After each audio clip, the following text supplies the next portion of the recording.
And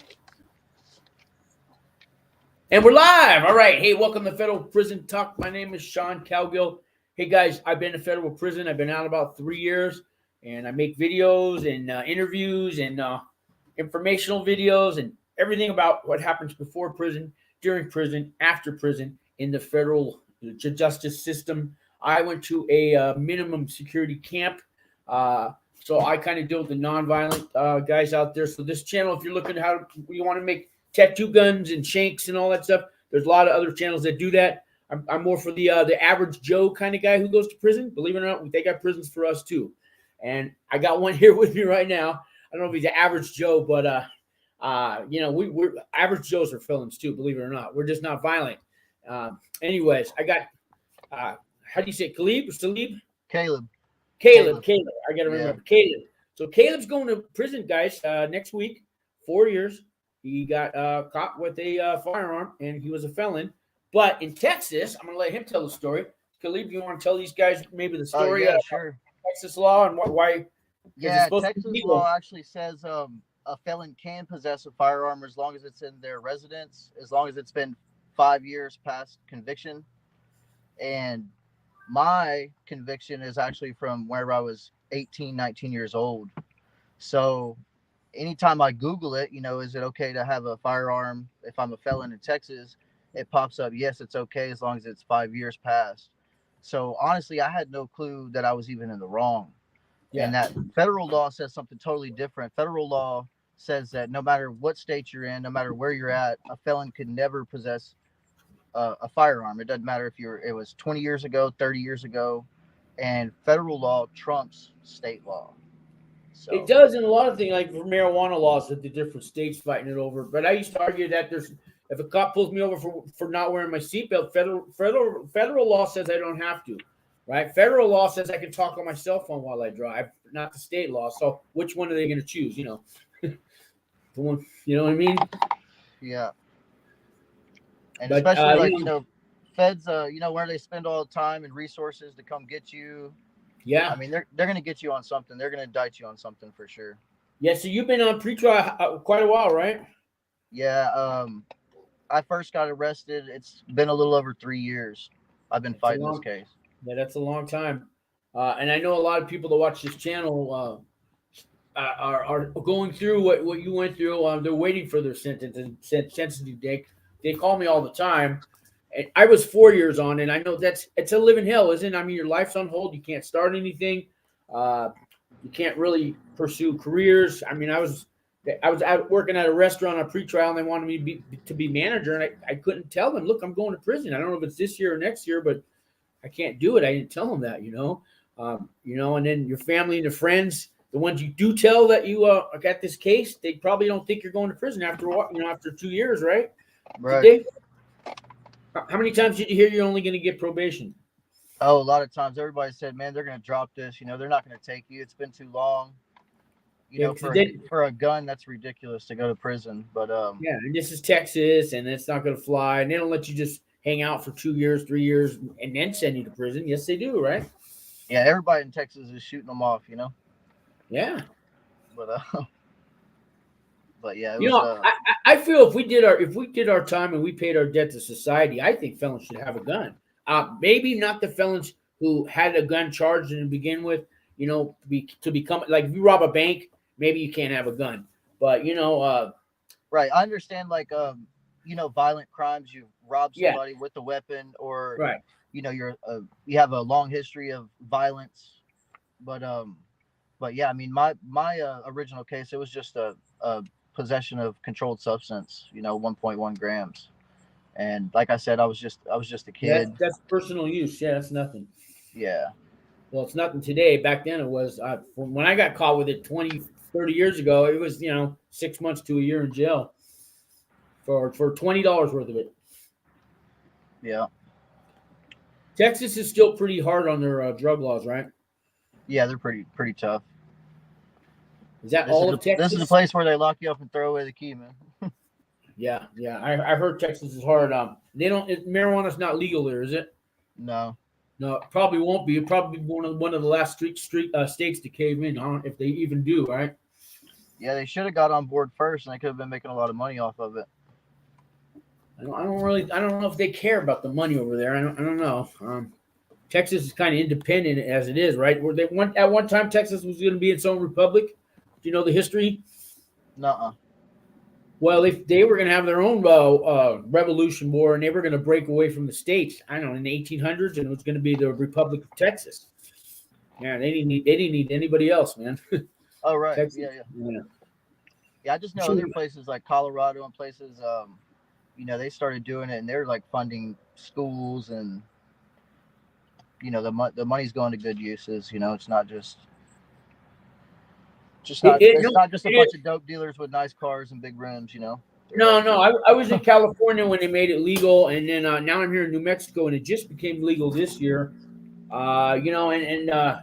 It's people trying to get used to it now, but yeah, I mean, the thing is, you can't. There's nowhere to smoke it that's legal. That's they haven't decided that. You're not. If you have kids in your house, you can't smoke in your house. If you live in apartment buildings, you can't smoke there. Can't smoke in a public park. Can't smoke on a public street. I don't know where they expect you to smoke it, but it is legal. Yeah, smoke it in the bathroom. I guess. I know Colorado has certain little areas that you can, designated kind of buildings and parks and things that they allow smoking in. But they haven't done that here in New Mexico. Texas, I don't know.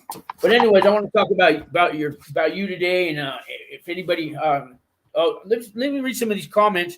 Let's answer some questions, because I know some of these guys are going through pretrial, and then maybe you can tell us your legal, what your pretrial was like, what kind of plea deal you got, what you were looking at, Sure. Stuff like that. Let me get some of these comments. We got Nick here. I got sentenced to 4 years supervised release. Oh, he got sentenced to 4 years supervised. No time, huh, Nick? Nice. Oh, Nick. I know you've been coming on this channel for a while. I don't remember what your charges were and stuff, but hey, man, that's good news for people out there. Yeah, that's really good news. Now everybody's going to want that, but TJ says, "Damn, 3 years and then got to do 4 years. That sucks. Pretrial was horrible. I was on pretrial a year and a half." Yeah, I mean, for me, it was I got my house raided, and then it was a year after that I got indicted. Then 4 years of pretrial, and then I got a little time off in the prison. But I still did 3 years there, and then 3 years federal probation. It's an 11-year sentence for me. The way I look at it. Yeah, that's kind of how I look at it too. They gave me 2 years probation afterwards, and then 1 year of drug rehabilitation, like outpatient type. Okay. So Nick says he got sentenced yesterday, I guess. Wow. Okay. Man, you must be feeling good, man. That's great. Streets of Atlanta, how did you get self-surrender? Yeah, that's a good question that people always want to ask. Since I know there's people out there on ankle bracelets and their lawyers are telling them you don't get to self-surrender, you'll be remanded into the marshal's custody. I just went through last week with a Russian guy and his mother. She was 50 years old. He was like 26. He got 18 months. The mother got 4 years, and they both went to camps, and they both got the self-surrender. But they were flight risk. They were from Russia. They were they were born here, but then they lived in Russia, came back here, and all the flight. Anyways, he got the self-surrender, and I told him he would. His lawyer told him there's no way in hell you're going to self-surrender. I told him you would because you've done good on your pre-trial. But tell them how to answer his question if you can. Yeah, I think if you're nonviolent, and let's say you don't fail any of your UAs, you go to whatever classes, pay everything you're supposed to, and plus, if you're on pre-trial for so long and you've never screwed up, never tried to run, because I'm not going to lie, everybody, when you're going to prison, those thoughts run through your head. I could just take off. You know what I mean? Yeah, if I could get a fake ID like I see in the TV shows and all that and go live in some foreign country. Let's be honest. I could skip town and go live in a forest somewhere. But, the fact that you stay and you do everything they tell you to do, you pass all your UAs, you're really compliant, and you make sure that your lawyer asks for it. You say, look, I have this at home. I need to say bye to these people. I have a wife. I have, whatever you have, you make sure to put it out there on the table for that judge, and then make sure your lawyer asks for a self-surrender. Yeah, make sure your lawyer asks. A lot of lawyers only handled people that go to the penitentiary, when it comes to nonviolent and white collar crimes, some lawyers that you hire say they have federal experience. They really don't with your type of case. They don't know about self-surrender. They don't know about custody level points. You need 11 points or less to get in the camp. When that you're going, I think we talked about that you're going to the camp. Yeah, I think I have 4. I averaged mine out, and it was like 4 or 6 or 4. So his designation letter, was it a letter you got or just a word? How did you know it was FCI? I got it through a letter and an email. It said that I'm supposed to self-surrender to Oakdale FCI. Oakdale FCI. So I want to tell you guys 3rd. out there, the FCIs are the main hub of all prison complexes. Some prison camps are all by themselves, but most of them are a satellite. They call it a satellite camp or an adjacent camp next to a bigger prison or next to a couple bigger prisons. And one of those prisons runs the whole complex. The camp doesn't. So the camp only works for them. So you'll check in at the FCI, and then they're going to assign you they're going to assign you to the camp. But you'll still be tied in with the FCI. You'll do day work over there. They'll send you over there for the day to do laundry, do landscaping.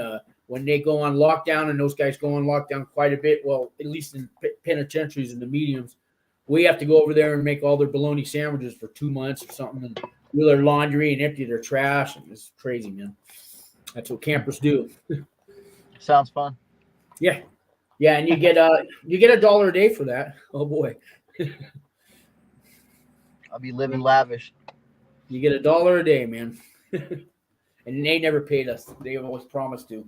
But so back to self-surrender, streets of Atlanta. I guess are you? I'm guessing you are coming up on sentencing, and maybe need to self-surrender. So if you're out right now and you're watching this, chances are you're going to self-surrender. It's rare. You got to do something really. You got to violate your pretrial agreement to. Well, then they'll remand you anyways and put you. A lot of times they'll put you back in jail or prison, a prison detention center while you wait for sentencing, and you don't get any time credit for that.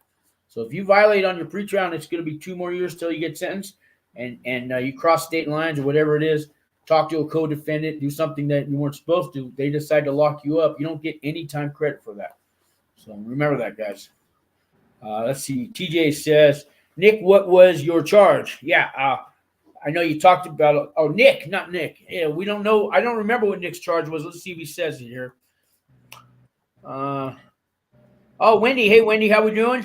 She says, hello, Caleb. Wait, how do you say your name again? Caleb. Caleb. I don't know. I'm sorry about that, man. Hey, Wendy, how's it going?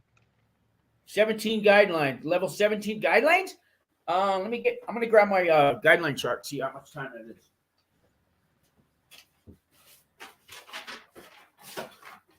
I'm surprised you got 4 probation. So I don't know what your category level was, but it starts off. Category 1 is 24 to 30 months. Category 2 is 27 to 33 months. Category 3 is 30 to 37 months. Category 4 is 37 to 46 months. Category 5 is 46 to 57, and the high end of 6 is 57 or 50.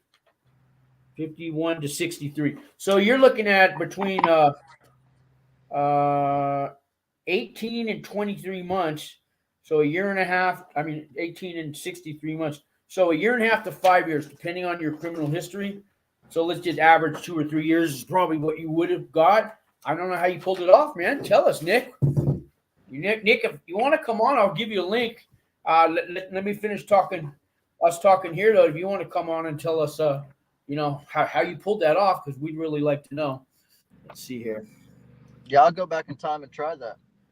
Yeah. Whatever he did. Yeah, I know. Yeah, for sure. He says, I did good on pretrial. I never messed up.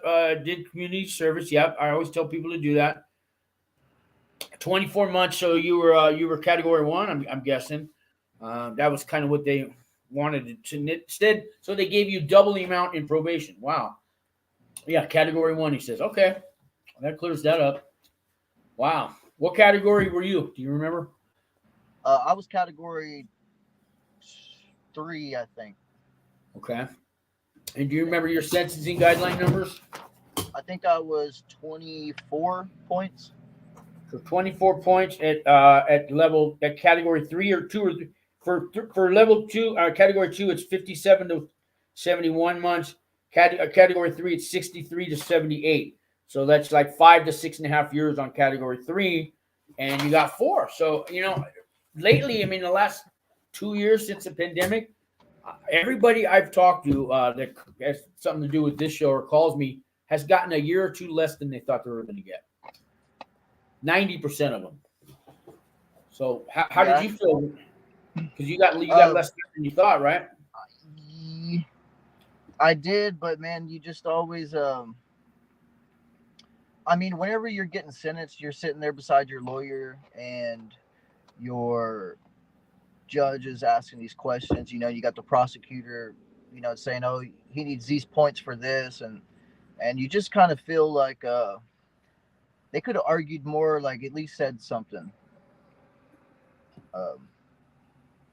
Yeah, you think. Yeah, I felt like my lawyer wasn't all there, but yeah, Yeah, it was a lot better. It could have always been a lot worse. I'd look at things, half full. So. Did your lawyer prepare you for your personal allocution, your letter? Did you your personal narrative letter? Did you write one of those? Did you I talk? I wrote one of those. I had good reference letters. So you say good reference letters. Tell me how did you get your reference letters? Were just templates and you handed them out to people, or how did you? Well, no, I just had good letter.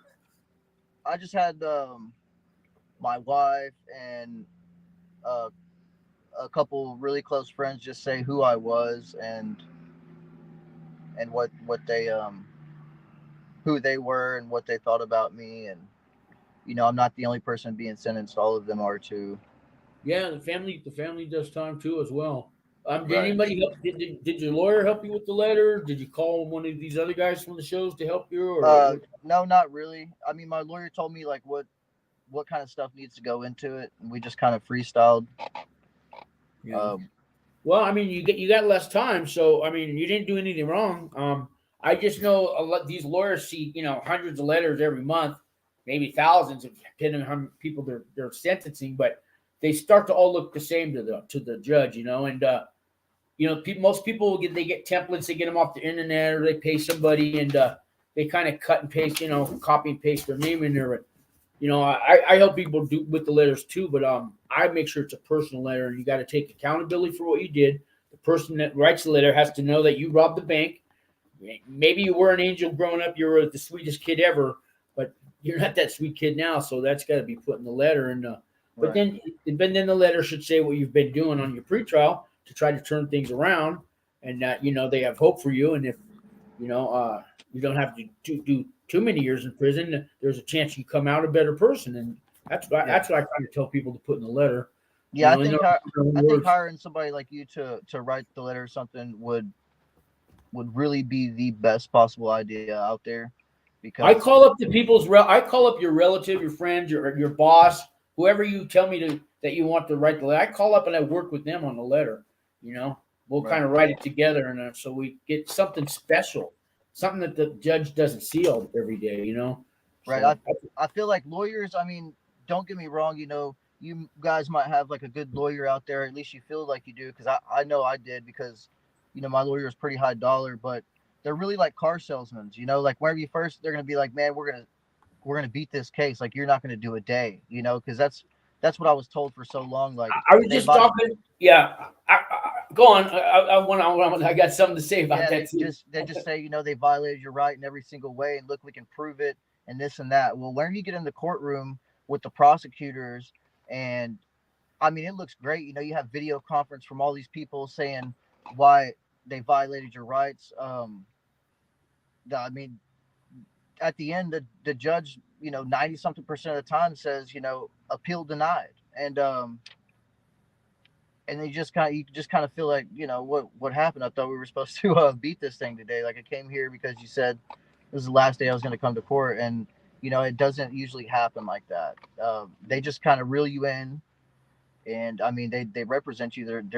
They might be good, but you can't always believe everything they say. So here's my deal with lawyers. They all have this hustle. Every time you go to hire a lawyer, Oh, sorry, phone's ringing. They're going to tell you this. I know the prosecution. I know the district attorney. I know the court reporter. You know, they're married to my brother's sister-in-law, and I've known them for years. And don't worry, I work with these guys every day. They're friends of mine. That doesn't do me any good. That's great for your job. What does that do for me? That your daughter is going to school with the prosecutor's daughter, and your sister married his uncle. Who cares? That doesn't do me any good. But that's their hustle, right? Don't they all say how they know the people in the courts and the judge? Did you hear that when you got hired? When you hired yours? He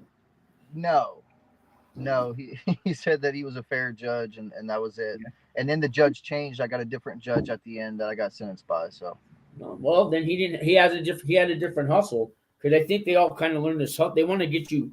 They want the client to pay him money, and then I know a lot of guys. He did say he was really cool with the prosecutor. He's like, "Oh, I know John. Okay. Yeah, I talk to him all the time. We're good friends. Blah blah blah." And right. So you're that good of friends that he's going to let me off? Right. Maybe Nick's lawyer actually did know him pretty good, because he got four years probation instead. So, but I say, you know what, if you got a lawyer that's been doing this 30, 40 years and he's old, man, at that point, I think they're burnout. You're just making their second house mortgage payment for them. I say get a young lawyer 5-10 years out of law school, where they're still eager, and they want to make a name for themselves, and they want to do all the work, and but when you get those old guys that've been doing this for 20, 30 years, I think I don't think they're going to work for you, man. They're probably going to have their interns do it and their staff do it anyways. But get a young Jewish lawyer. But in the Fed, you can get a public defenders work just as hard. That's what I had. I felt mine did a great job. So they worked hard for me, and they answered the phone too. Yeah, I had 2 lawyers, and the main guy I hired, I mean, he showed up to court twice. But I mean, I went to court like plenty of times in over 3 years. But the guy in the background, which I actually was the one who I was talking to, he was the one putting in all the work and filing all the paperwork and everything. And he was a newer guy. He was newer with the company. So. Yeah. All right. So let's talk about. So you got through pretrial. I don't know if you want to talk about this, but you got some. A lot of us, when I was on pretrial getting ready to go to prison, I had family members that wouldn't talk to me anymore.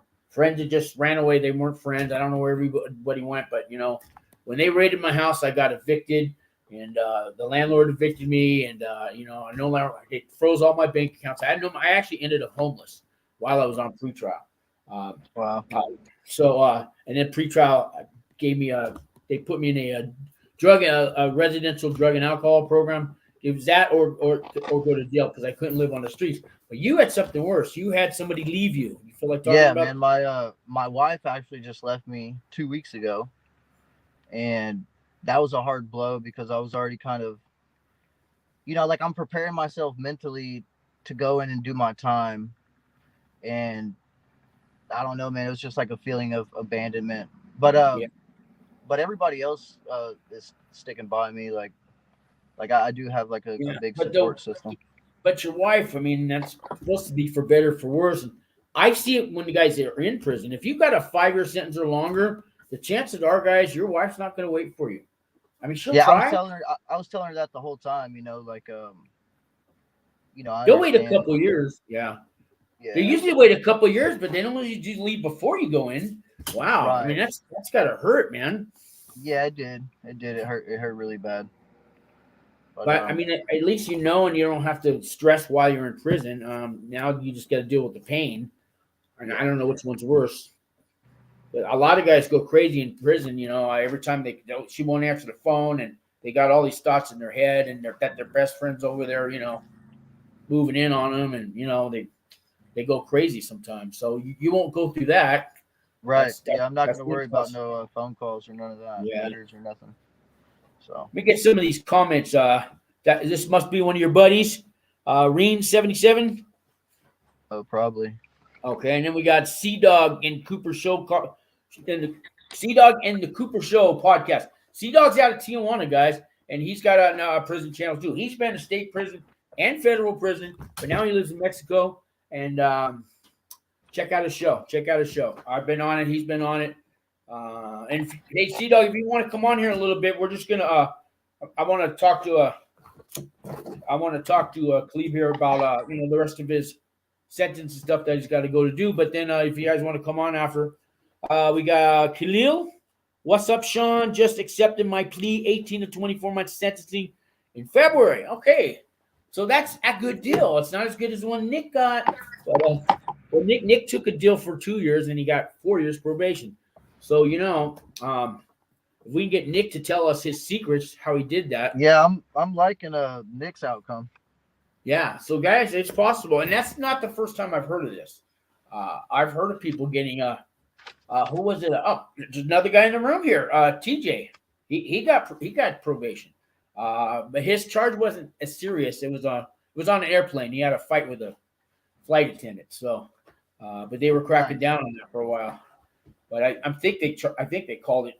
They probably called it terrorism or something. They have these terms that they like to label crimes for, when he probably just yelled at the flight kids. It's something about wearing his mask or not wearing his mask, So he went off on her a little bit, but if you just touch him to back off, all of a sudden that's assault and battery. So you got to be careful on those planes. No, but he ended up getting home confinement too. So, anyways, with your 4 years. You didn't think you're going to get an RDAP, so we want to talk about that because your lawyer, I kind of like your lawyer. It looks like he does research for you. So we got something to show you guys here. When you want to tell them about this, we got some news for people trying to get a gun charge. Yeah, I was worried because everything I've seen, crimes involving guns, you're not eligible for RDAP, and I was like, well, why would you tell me to let them know about drug problems and like all this stuff in my past if this, and he said no, the new that's been revised. Like in 2018 it was like any gun charge or anything involving a gun, you weren't eligible to go to RDAP, and now they're just if you've been charged with 924C, which is like felon in possession of a gun connected to another crime, like let's say somebody wants a bunch of meth or something, and I go over there to take it and I get caught and I have a gun on me, that's 924C, right? And what I was charged with was 922G. So that doesn't disqualify me from RDAP. There was actually a couple cases, one year before last, of the people with the same charge. So I thought that was kind of cool. There were two guys in my RDAP class that had gun charges too, and they got caught for drugs, but their guns were like at their house. It had nothing to do with the crime, and they had an enhancement on them, and they went to ask if they could get an RDAP, and they were denied. They said you could still take it, but you won't get any time off. So they decided to take it anyways because you at least get 6 months halfway house, and this was before the first step back credits. So they knew they'd at least get the 6 months halfway house.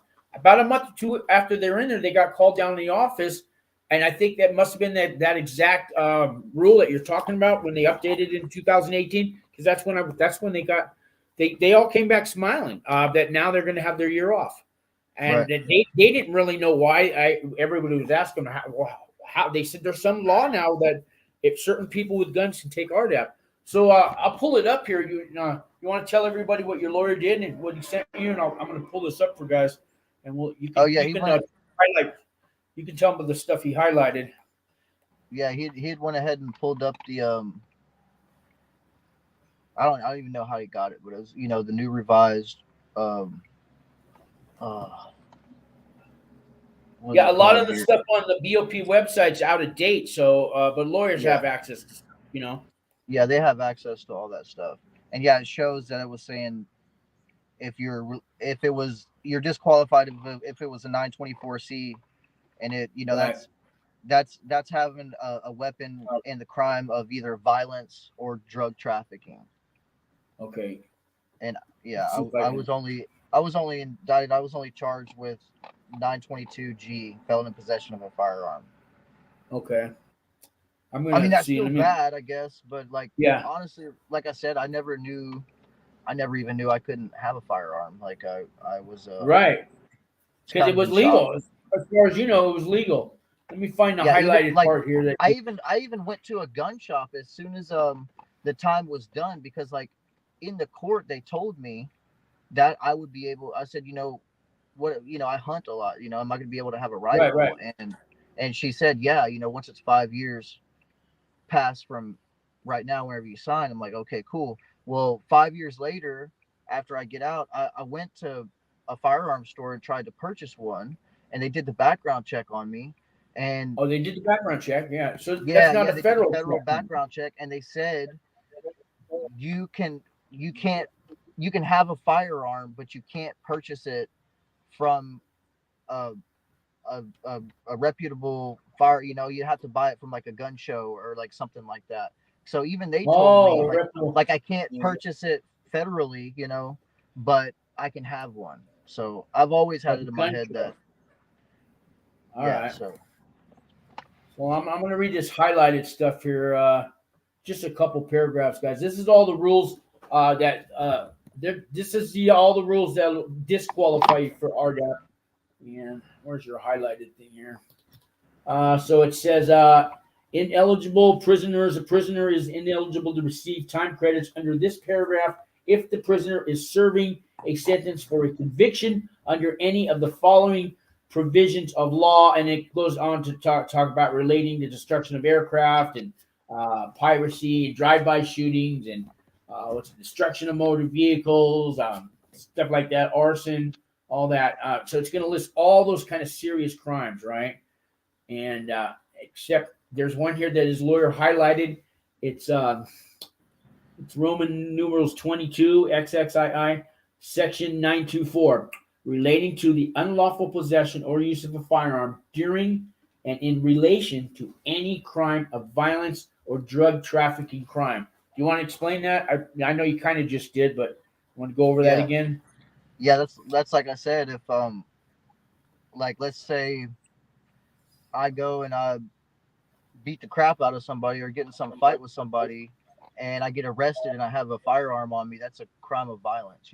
Or if I pull a gun on somebody, or I'm threatening somebody with a weapon, that's a crime of violence. And then also drugs wise, if I'm going to sell some drugs and I have a gun on me and I get pulled over, and they're like individual baggies in my car, and I have a scale, then Yeah. that's It's for sure. possession with intent. Possession with Right, intent to distribute, right? to Yeah. distribute. Right, right. Yeah. And then in California, if you've got it hidden underneath your seat or something, so they call that concealment of narcotics. And it's in the car, so it's transportation of narcotics, right? And then if it's on you, it's possession.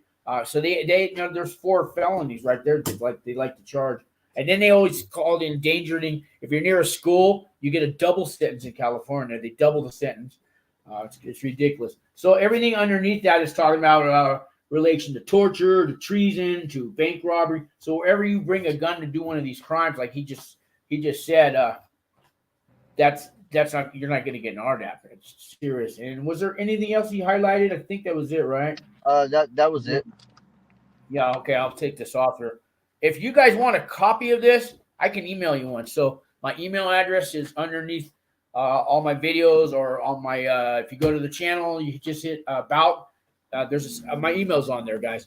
I'll email you for free. Don't worry about it. He sent me a copy. If any of you guys are trying to get an RDAP, you want a copy of this, just send me an email and I'll send you just right back. It's no problem to do. So I want you guys to know that. I know some people are trying to get an RDAP. Let's catch up on some comments here. Let's see what we got going. Lawrence. Hey, Sean. Hey, Lawrence. What's going on? Oh, Larry. It's Larry. Larry Mendoza. I did time with him in Florence. Yeah. Larry, my buddy Larry. How we doing? So, a lot of guys I went to prison with, we're friends now, and we see each other on a daily basis. I just got a good friend of mine a job working at Wings for Life. They made him a director of operations. Even they gave him a title of there. He's not getting the money. He's not getting paid as much, but he does my payroll now. I have to turn my hours into him, And so, we help each other out when we get out of prison. You guys don't know, I work for Wings for Life, and we help out all the families that are, while you guys go to prison, your families are sitting home, high and dry, trying to feed the kids, get a job, make it through life while you're in there. So we help them out. And we help you guys too when you get out. Khalil, possession of a machine gun, level 17. Ooh, that's serious. Let me look up that one. A machine gun, huh? Fully automatic? Yeah, that's what I was charged with the same thing. They dropped it. So, you didn't even say what kind of gun did you have? Well, there was 18 firearms.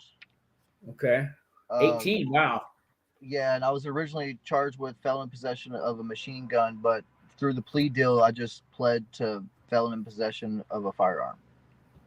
And there was no mention of a 5-year mandatory minimum. I wonder if they're not doing that anymore. No, I don't think they're doing that anymore. There's just the guidelines like you've seen with the points and the level. They've been dropping a lot of these mandatory minimums. And Khalil, you got a level 17, man. Category 1, that's not much time at all. That's 24 to 30 months, man. The high end category 6 is 51 to 63. So it's a year and a half to 5 years for a machine gun. I guess there's no 5-year mandatory minimum for you either.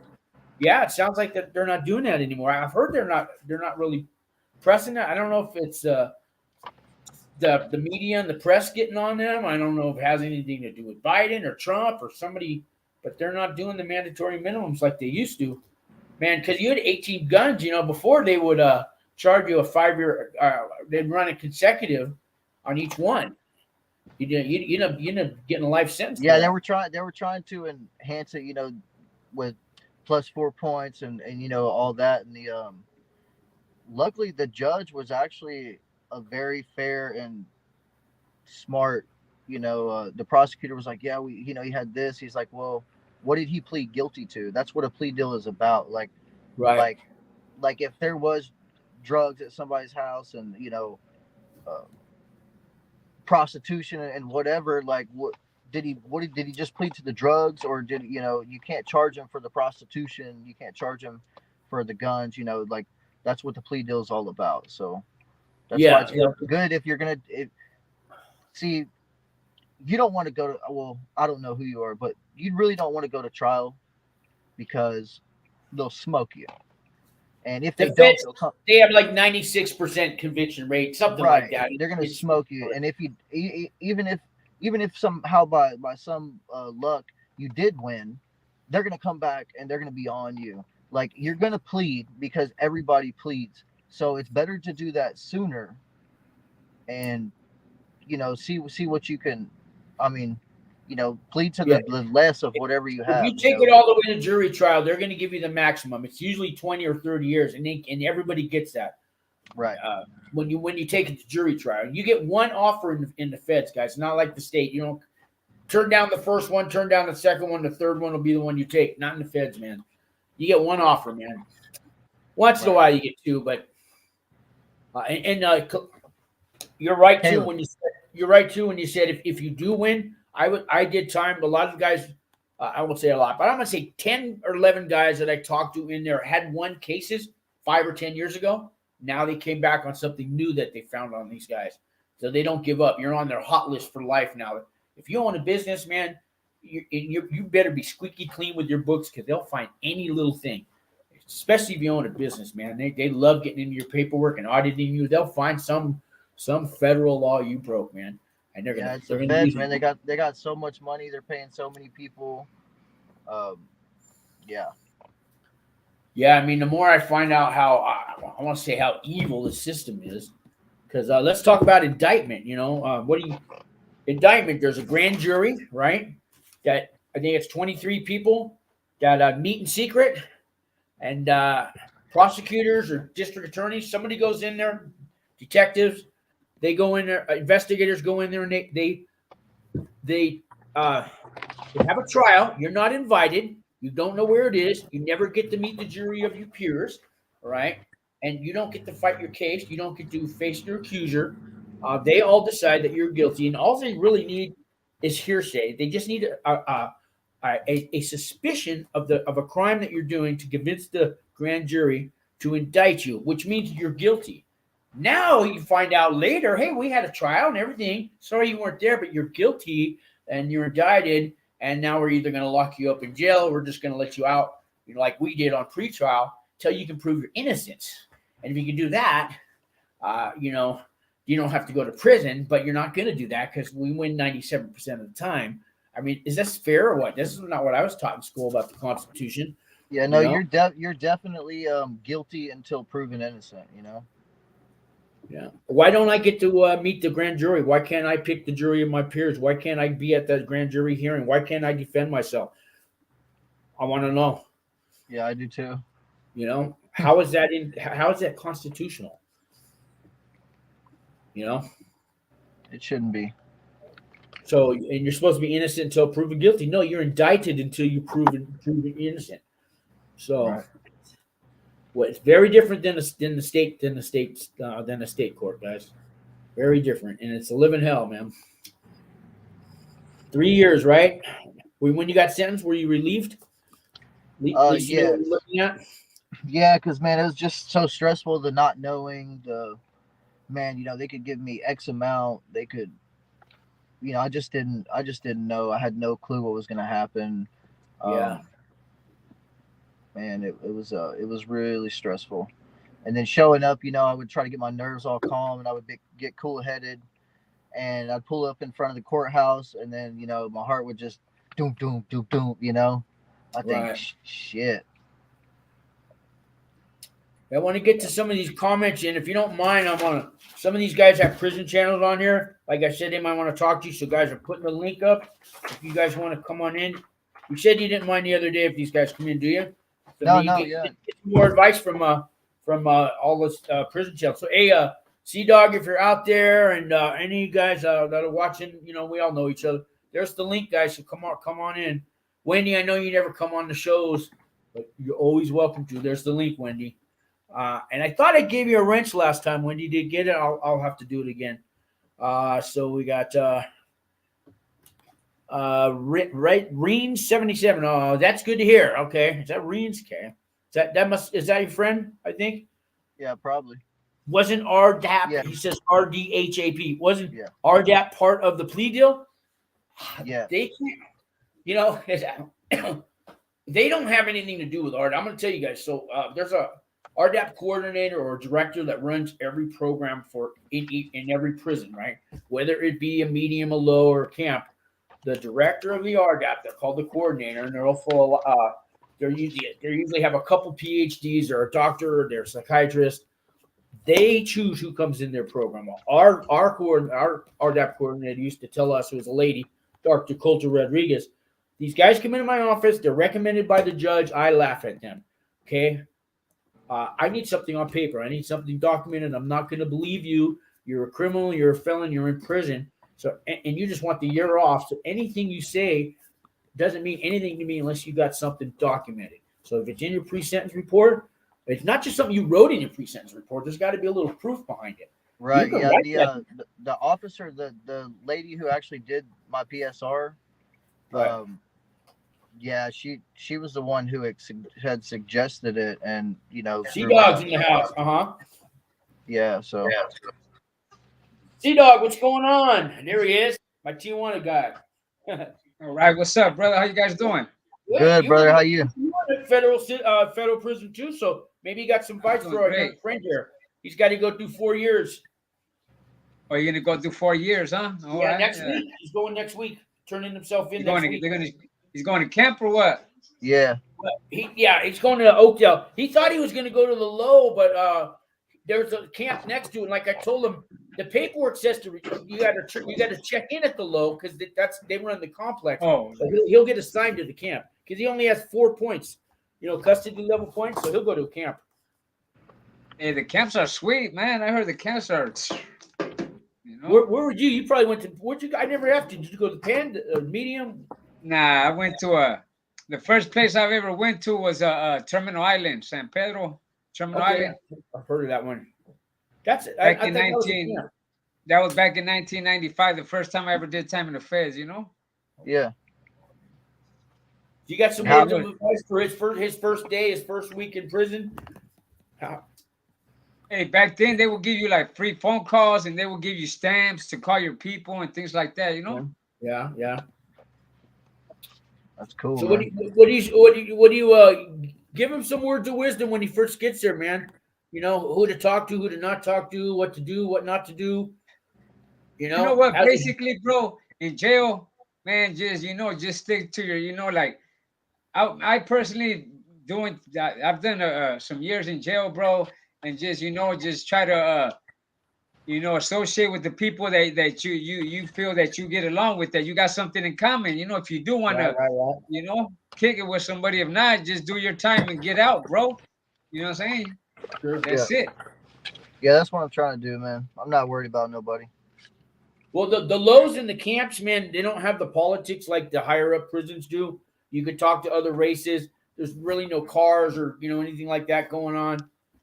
So you can just be all by yourself all day long, and if you want to go solo, you can. But you're going to do 4 years. You'll probably get out in 2.5 years with all the. Well, if you get RDAP, you'll get out in, I don't know. I think we did 18 months. But you're gonna make some friends there, whether you want to or not. It's gonna happen, man. You're just, the guys that live next to you, guys in your class or on your job, you just make friends, man. A lot of people, I'm not making any friends in prison, man. Fuck you, I ain't making no friends. I mean, I always make friends. A lot of people, I get along with everybody, but a lot of people I just don't. I don't know. I just don't have too much in common with them. But there's good people everywhere. It doesn't matter if you're in prison or on an island somewhere. You're always going to find somebody that's. You guys are all going to have something in common in prison because everybody gets stripped down of everything they own. Yeah, they might have more money on their books than you or something, but but everybody's stripped down of. I mean, all their whole life's been taken away from them, and the biggest drug dealer is just as worthy as the homeless guy who went to prison for his crime. You know what I mean? All that power and prestige you got.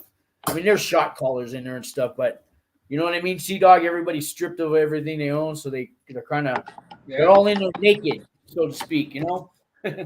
You're right. No, even just like you can only spend so much money on a commissary, bro. Even if you got millions on the streets, you're still the same. You ain't, Yeah.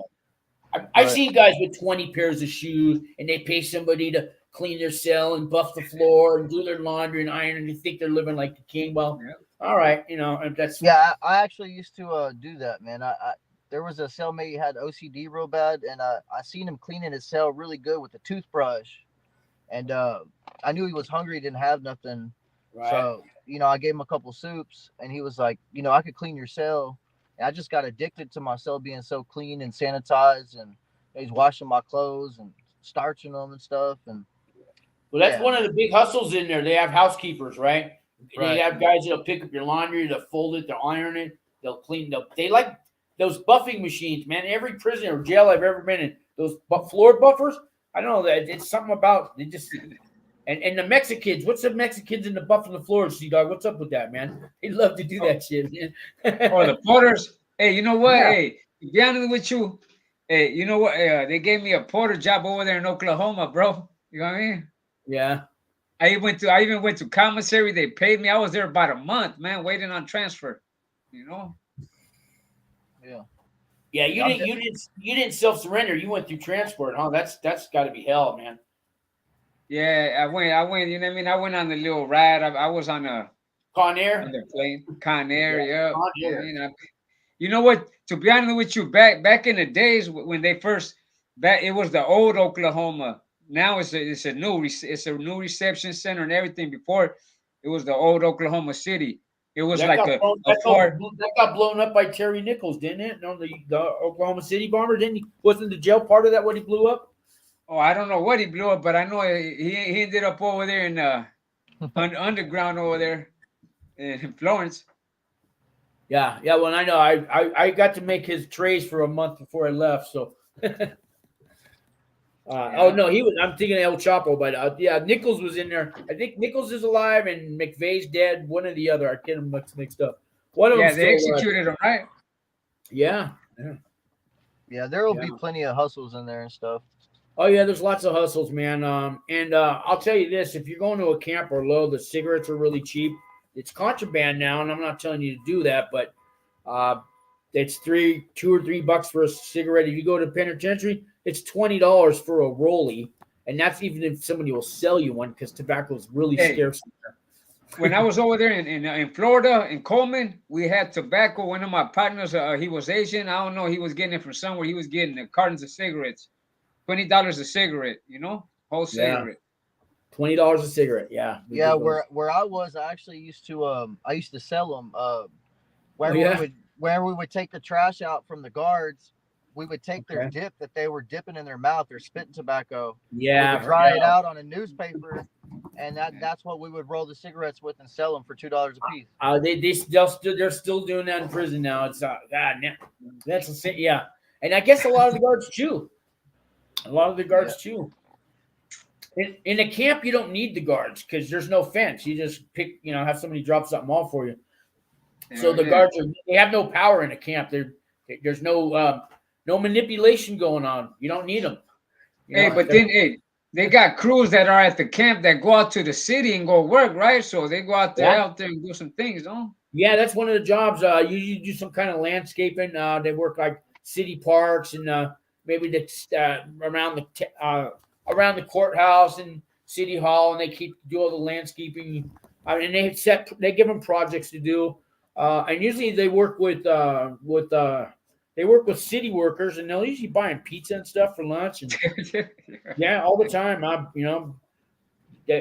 heard they buy them beer sometimes too, and they're not supposed to. But campers, man, they're spoiled, man. They got everybody else in prison hates the campers. All the other higher up prisons, they hate campers. You'll see guys that came from the penitentiary, they worked their way down. Now they got 4 years left. They just got their camp points. They're going home in 4 years.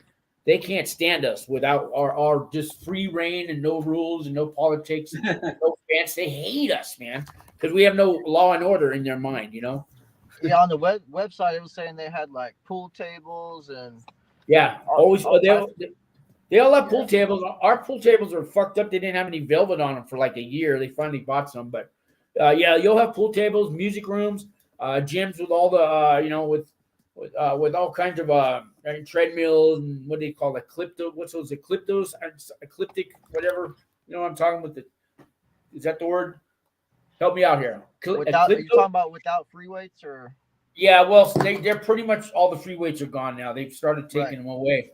They took them away as punishment for finding cell phones in the prisons. Oh wow! So they took the weights away.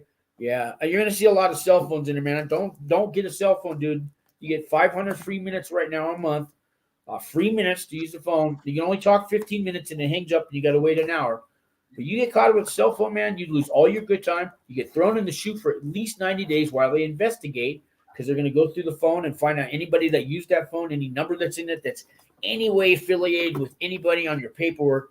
They're going to come after those guys. So don't borrow a phone. Don't trust them that they're going to delete the number because they go to a tower where it gets pinged and they get this. Every month they get a sheets of they get records of all the phones that were pinged on this one tower, at least at the camp I was at, and they go through the records, all those phone numbers, any phone number that matches up. So even if I deleted it out, they could still find out. Oh yeah, it's still gonna be in there. Yeah, it's a record, bro. You can't delete that shit. Yeah. You'll never see. You'll be behind a fence for the rest of your time, and you lose all your good time. And sometimes they throw more time on you, and you're going to spend half of your time in the shoe. It's not worth having a cell phone, man. That's not worth it. I wouldn't suggest you get a cell phone. That's the last thing I would even think about, a cell phone. I got guys call me up from prison that some guys have been on my show here. Dude, what are you doing? They're calling me, hey man, I'm here. I got the numbers right now. I could call them back, but I told them, erase my number, man. The prison sees that, man, and they're gonna shut me down, man. They're gonna come shut you down, man. No, because I got 2 months left on federal probation. My probation officer was fine with me doing the show, but if she gets a call from a prison that they're calling my show live from the prison. She's not gonna do this, man. Yeah, one guy wanted to come on live, man. He was panning all the range in the prison. I was tempted to put him on, but no. That's just setting myself up. Yeah, stay away from the cell phones, man. Yeah, I'm gonna try to do any programming, any courses, any I'm just gonna try to better myself in education while I'm in there. That way, you know, I look more like a model prisoner. Right.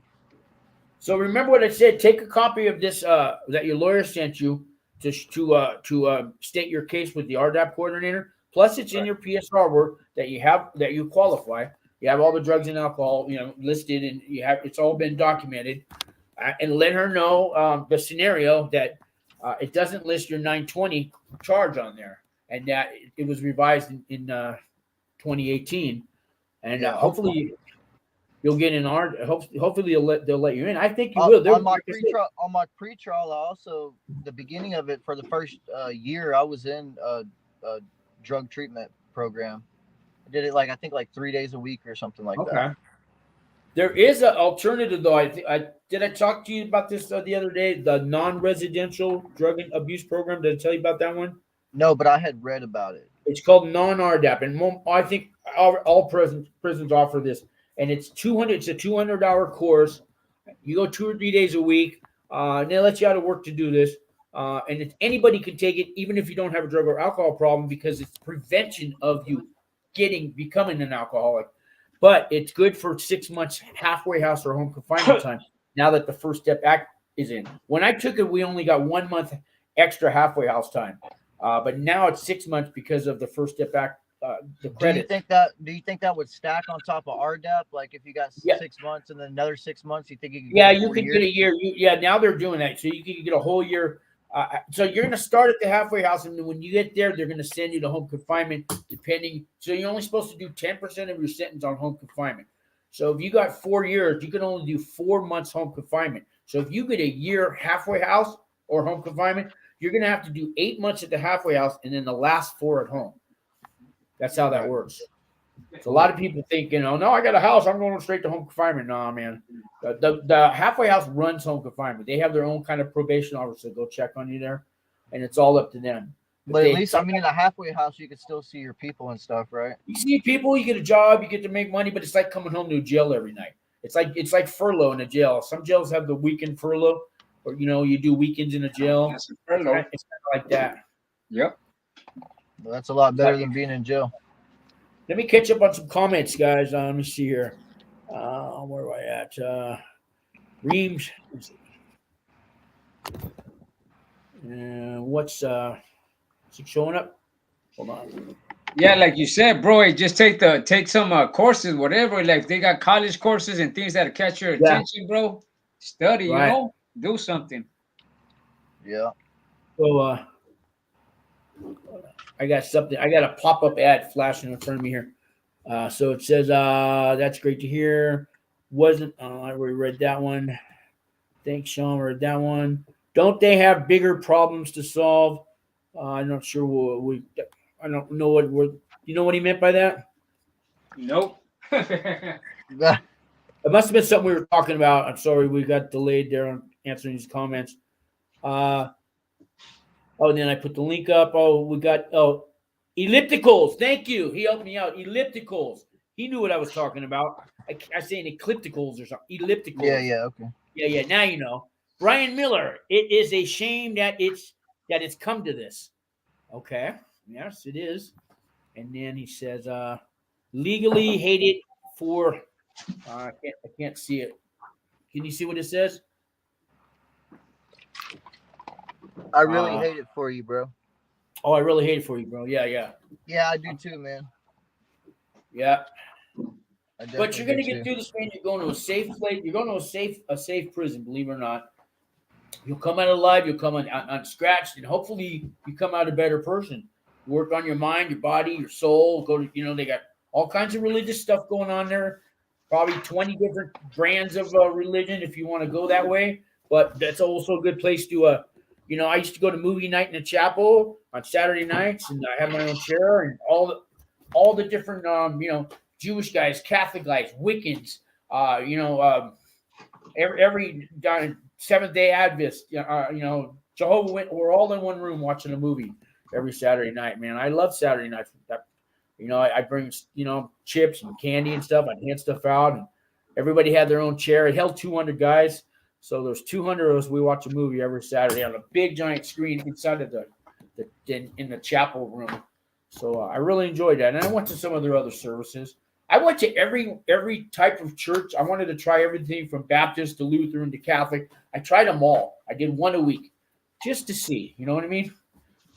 That's cool that you really enjoyed stuff in prison, man. I like that, man. I read the Quran, I read the Torah, and I reread the Bible. So I read all three. And I read part of there's a religion where they worship Thor, and I think it's called Asur. Yeah. Yeah, and that's in prison. That's kind of big. That's the woods, the bikers in the woods. They're kind of into that one, right? Yeah, up there in the USP, they're into that. They're into that, man. Yeah, and then the Native Americans have the sweat lodge, right? And they have all their things going. Yeah, and then they have Wiccans. You can practice Wiccanism. Yeah, you got that Wicca. It's recognized. It's recognized in the prison system. Yeah, it's You're right. recognized. It is recognized. Yeah.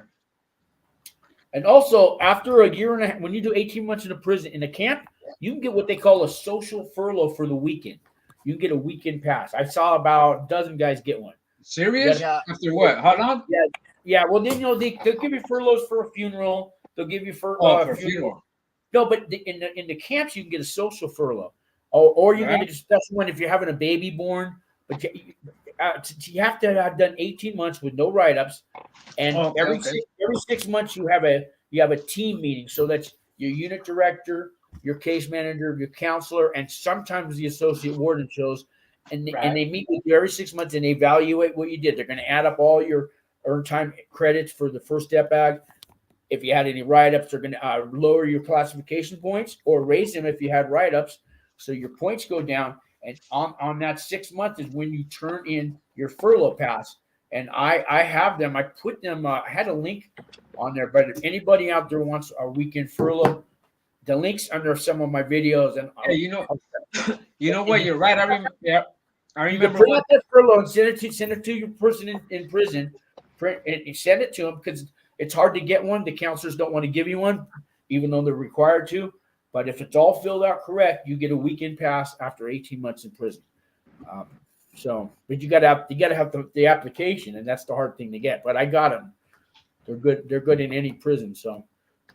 Yeah, I put that in my notes. I seen that furlough. I thought that was pretty cool. No, I seen guys get it. Just to go, home to their family. It was great. But now you can't travel more than they're going to give you they're only going to give you I think 10 hours of travel, and then you got to come back after 48 hours. So you can't go too far. One guy stayed they got a hotel room for the weekend. So if you live far away, I think it's 10 hours of travel, but that's 5 on each end. 5 to go home and 5 to come back. So cool. And what do you know about like the First Step Act and the CARES Act and things like that? What is that? Well, there's also the Compassionate Release Act. So the Compassionate Release, it used to be if you can prove that if you have a medical condition that you feel is where you're going to live, probably not going to make it more than 5 years, that compassionate release, or you have such a severe medical condition, like you're in a wheelchair, you have to be hand fed, like you need a nursing home, and the feds do have that medical facilities they put you in. But if you can prove that you have your own house to go to already, and that saves them the money, and you've done 50% of your sentence, you apply for the compassionate release. And, they give it maybe to 10% of people who apply for it. They gave a lot more out during the pandemic. Then there's the CARES Act, all right? And that's very similar to that. Now, the CARES Act was only good for, I believe, you had to do 70% of your sentence. You could do the last 30% at home, but they would also give you extra halfway house time or home confinement time, so they could end up doing 50% of your time in the camp and 50% at home. And I don't know if those numbers change because of the pandemic, but that you have to apply for these once you're a prisoner, once you're in prison. Right. But you can start the application process now because in prison, there are typewriters, but you don't really have information that you want to fill out the form. Yeah, with. I'll have somebody send me the applications once I'm in there, so I can Yeah, fill them out. you want to know your doctor's name, number, and addresses, and you want valid data to put down because if there's a computer in prison you can email, but you can't go on Google. So if you need to look something up, an address or the name of your disease or what prescriptions you need or what the surgery is going to be that you need, things like that, and you just don't know, it's hard to fill that form. Yeah, I out. don't think I'm gonna get nothing like that. Like I'm 100%. I'll probably live till I'm 100. I guess I was looking at the First Step Act and then something That's the else. First Step Act. So you get, for every 30 days of programming you do, you can have 15 days off if you're a nonviolent criminal with no weapons charges. In your case, even though the gun can get you, that charge will get you an RDAP, you're only going to get 10 days for every 30. I'm pretty sure. But now you and only need that's for any program I'm in, like the RDAP count. Yeah, any program. Yeah, so it's they cracked down on the feds about a year and a half ago, and because they weren't doing the work. They weren't calculating their time. They weren't setting up halfway house time for them. Halfway house said, "Well, we're full. We can't take them anyways." All this stuff was going on, so they started giving more people home confinement from the halfway house, and they also used to charge you 25% of your rent of your income when you stayed at the halfway house. So the feds did away with that. So now the halfway house doesn't really want to keep you there because before they keep you there and they get 25% of your income. Man, it could be $1,000 a month, Right. So now they don't mind sending you to home confinement because they get a different pay. They're getting paid now, no matter Right. what. So that opened up space in the halfway house. And anyways, they're giving jobs like if you work in the kitchen, they're calling it culinary. If you are mowing lawns and stuff, they call that like a landscaping or there's horticulture. They're turning the job into a learning trade and giving you credits for that. For just about anything, janitorial, if you're cleaning bathrooms. So they're calling that those work credits are now earned time credits. And I'm hearing this from people in the prison that have told me this. So you only need to do an hour a day. If they have classes at night, because I've heard people say, well, why don't I take 3 classes on Monday, 3 classes on Tuesday? That's 6 classes. They get it over with. You're only going to get credit for that one day. You could take 10 hours of classes or 1 hour of classes. Doesn't matter. You still get a day's credit for. You only get a day's credit for 1 hour. So Right. Spread those classes out. Yeah, that's what I plan on doing. They'll have like 4 or 5 classes a night in different prisons. It'll be history. It'll be Spanish. We had one ancient Greece, and we just watched movies about ancient Greece. They had real estate, taught by people there for real estate fraud, things like that. We had some guys who were teaching us science. There was a guy who worked at he was a scientist, worked at a lab, and what was his charge? It was something to do with chemicals and explosives and stuff, but it wasn't a terrorist act. But anyways, he was teaching us all about chemistry, man. But he could only show us so much. He wasn't teaching us how to make meth or anything, but we learned a lot. So it's all taught by inmates. There's GD classes in the day that's sometimes not taught by an inmate, but they always need inmates to teach other inmates, and that can become your job. Yeah, that also count as your earned time credits if you teach. Yeah, that's what I wanted to do. I wanted to take a course and figure out which course I liked, and the first one that really stuck with me, I wanted to teach it. So let me get let me get the rest of these comments. Let me see. Brian Miller, he says, let me get back to where he's at. Scratch that.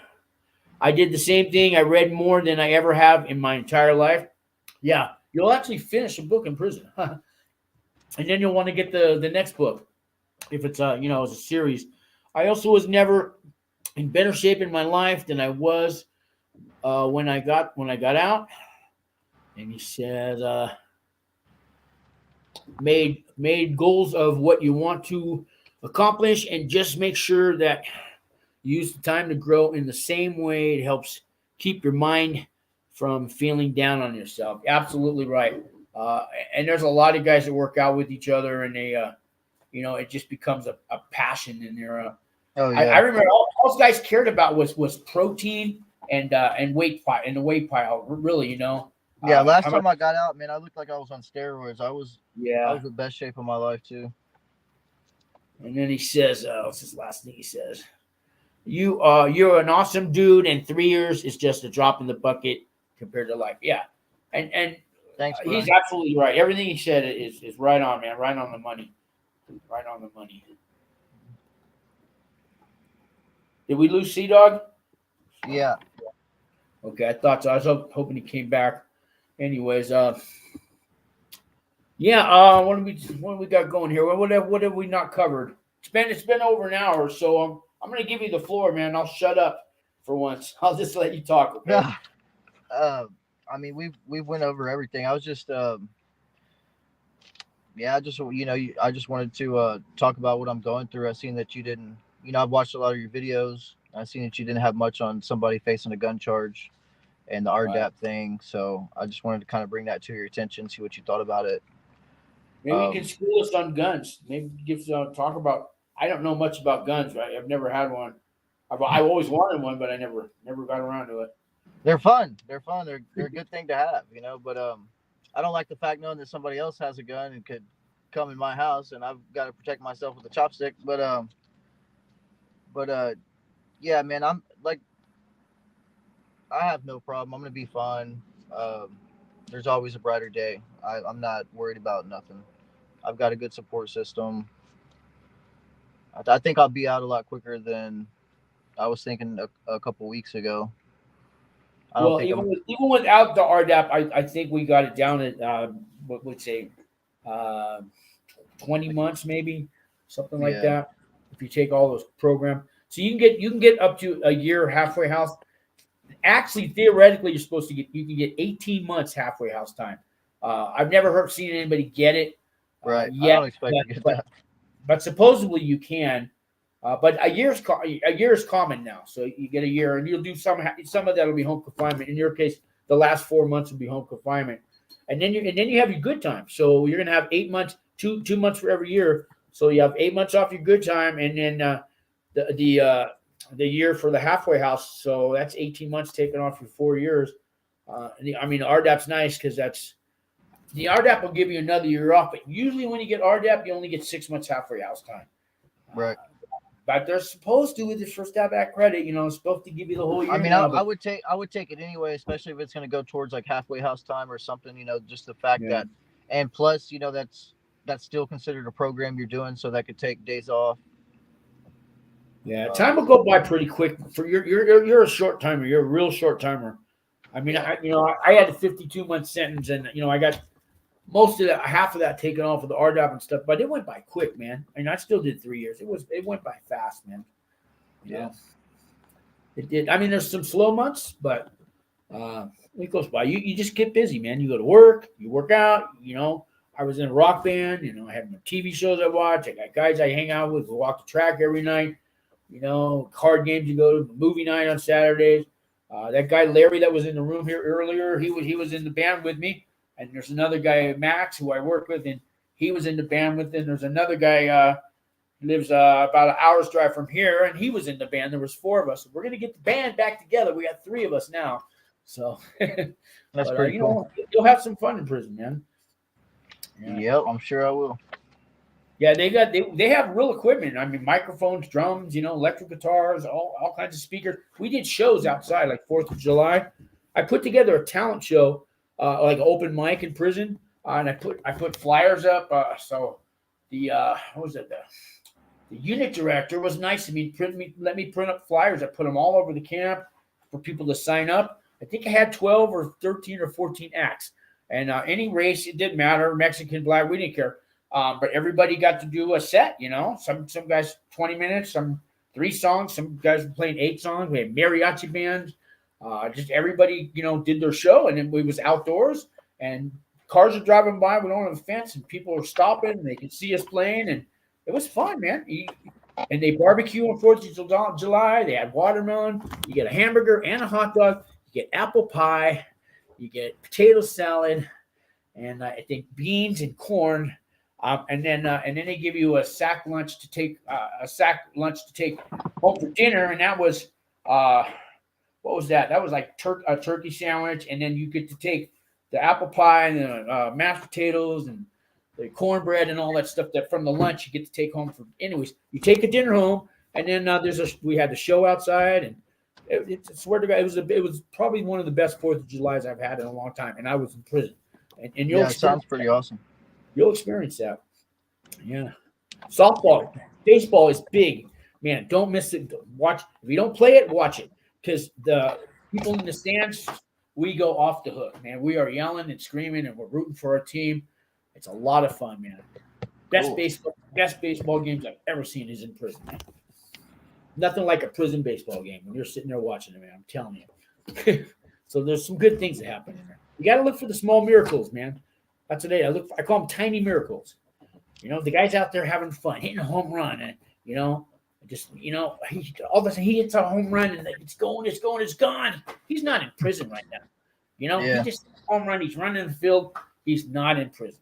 He just escaped. And you could see the smile on his face when it happens. I mean, just things like that. Tiny miracles happen in prison, man. Yeah, that sounds great. Don't forget that, man. Don't forget to laugh. Don't forget to laugh while you're in there. Have a sense of humor. It'll get you through it, man. Oh yeah, I'm a little comedian, but Good. yeah, I've got good spirits about it. I've already prepared myself mentally. I'm just gonna go in there. I'm gonna take everything I can from whatever situation. I'm gonna work out and try to better myself, get some certificates. Take my email. Grab my email address if you have it because I sent you this link. Right. But email me, man. If you want me to look something up on the computer, I'll send anything to you. But we can't send pictures. All you can send is text. But I can copy and paste anything you want. You want 10 pages? Something? I still, a couple of guys play guitar, and I look up songs for them with the lyrics and the chords, and I send that to them. I email that to them. Nice. One guy gives me 3 songs a week. I do it all the time. So anything you want me to look up, man, let me know. Because sometimes your family's not always going to do that for you, or they get tired of doing it, and they're already putting money in your book. And you already did this to me, and you already left us. I don't have the time to go, look something up on Google for you, man. I did, that's their attitude, so I'll do it for you, man. I appreciate it, man. Yeah. I appreciate your advice and help on the matter because, lawyers. I mean, at least the lawyers I've always had, they haven't been to prison. They don't know really what happens after you get sentenced. Right. They can just tell me what's going on before I go in there. They're like, we got to keep you out of there. But once you're in there, I mean, like they told me whenever I called and asked anything, they're like, look, I'm going to be honest, we don't know nothing about that. You're just going to have to talk to somebody once you're in there. I'm like, well, crap, because, it's hard to do stuff in there without any help. Yeah. But, this is true. This is true. There's a bond that goes on. You bond with these guys. It's like when people go to the Army and they go to war and stuff, and they come back and they're war buddies. I mean, you are going to serve some time for your government right now. Right. No kidding. For 12 cents an hour. Yeah. Yeah. So, man, give me a call, though, if, more questions come up in your head before you go in, what you could bring and what have you. But I really want to thank you for coming on the show today. Thank you very much. It takes a lot of courage to come up and tell who knows how many thousands of people that you're going to prison. I mean, that takes a lot of courage to tell the world that, man. Because this video will be in reruns for when you get out of prison. It'll be here. YouTube owns it now. Well, as soon as I hit the end button, as soon as I hit the button, YouTube owns it. So I can't stop them. So it'll be, So this is something you could show your grandchildren, one day, or great-grandchildren or something. Yeah, cool. I hope you get a lot more people to come on the show and talk to you. And, I think by the time I get out, you'll be doing some big things, man. Thank you. No, thank you. Yeah, I'm working on it. I had a guy who was in a motorcycle gang, and he got a RICO Act charge, and he was going to come on yesterday. And then he calls up and says, my lawyer said I can't do it, man. I'm not allowed on any social media. But he's the one who asked if he could do it, so I didn't mind. But but his lawyer, I was afraid he was going to back out. He had too much good stuff to talk about. You know, motorcycle clubs, Rico acts, man. We were going to have one little hell of a conversation going. No kidding. But cool. I had Matt Cox on here. You know, he was the what was he? The Treasury, not the FBI, but the Department of Treasury, I guess. He was on their most wanted list for a long time. You know what Matt Cox is? You ever watch his channel? No. He's got a big channel. He's got 100,000 subscribers. Now I've watched yours, and then I've seen like RDAP Dance and some other guy. Yeah, we'll you got Sea Dog. He was on here today, and he has a channel. There's about 25 guys now that I talk to with other channels. We go on each other's shows now. We've all hooked up. We have our own little private message chat room and Facebook, and we all meet there and we vent out our YouTube frustrations, or we give advice to each other on how to do a better video and how to edit things. You just got to keep grinding. Just keep putting that content out. Yeah, I want to have a YouTube convention. That's my goal. If I ever get big enough to afford it, I'll invite everybody. We'll have an annual YouTube creators convention. If they don't even have them now, they must have that now. I don't know, but I want to start one for our genre. Right. Yeah. You'll get it. But man, I wish you all the best, man. And you have kids, right? No, I don't. Oh, you don't have kids? Because I was going to ask you what you tell the kids when you're going off to prison. Because I know some guys wait till the last day to tell their kids. I mean, they told them that Daddy's got to go away, but then they wait till the last day to tell them. You know. Yeah, that'd be a tough situation, man. I'm glad I don't have a child I'm leaving behind. Have you said all your goodbyes to everybody that you care to say goodbye to? Pretty much. Probably about to have a big get together on the lake somewhere. It's gonna be really nice. Nice. And we'll probably get together and just hang out and talk about the old days and stuff. Yeah. But I just wanted to say, anybody that's dealing with this or about to get sentenced or have just got sentenced, it's not the end of the world. Yeah, it sucks, and tough times is what makes the strongest people. So everybody just keep y'all's heads up. I'll be fine. Y'all will be fine. Yeah, thank you. If any of you guys didn't put in your paperwork that you have an alcohol or drug problem, I have 2 licensed therapists, drug counselors, and directors of programs that can do a letter for you. So give me a call. Numbers underneath all the videos. And I'm working with RDAP Dan guys. So if you can't get a hold of him, and we're kind of he's helping me, and I've known RDAP Dan for 10 years before I went to prison. He helped me out. Now I'm trying to pay it forward, and that's why I do these videos.